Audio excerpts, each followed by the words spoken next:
What's up, Beam Tribe? Mitch here from Florida, and today I'm going to talk to you about a new addition that we're going to be adding to Beam Tribe called movement snacks. So, what is a movement snack?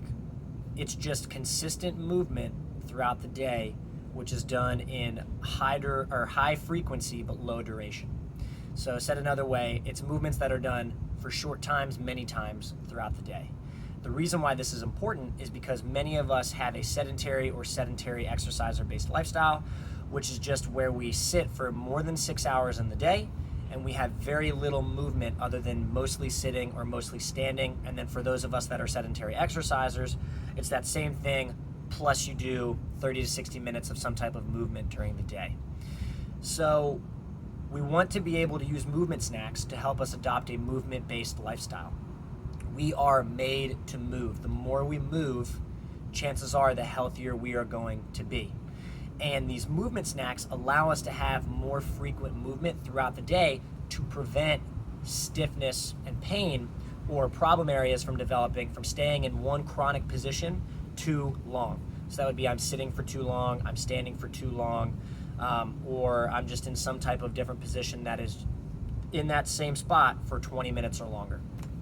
So when we can do movement snacks more frequently, it allows our body to become supple consistently.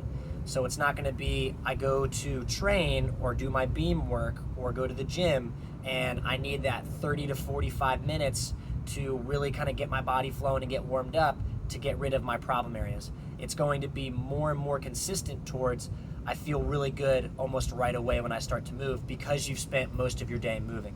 Think about it like this. If you're having a day where you're going to do some beam work and maybe some air squats, is it going to be easier to do that after having sat for 6 hours?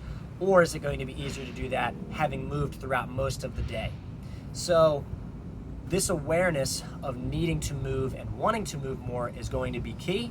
And what we're going to dive into in some of the other videos is specifically different types of movement snacks, how that can apply to workplaces, what to do if you have a mostly sitting job, mostly standing job, or even jobs that require you to have a specific type of work attire, right? Because clothes can also limit your range of motion. If I'm wearing a suit and it's extremely tight, I'm not really going to be able to move my arm or my knees likely very well, or even my hips. So that's going to be our introduction to movement snacks, and we're going to dive into some of the tools and the specifics behind them in some other videos.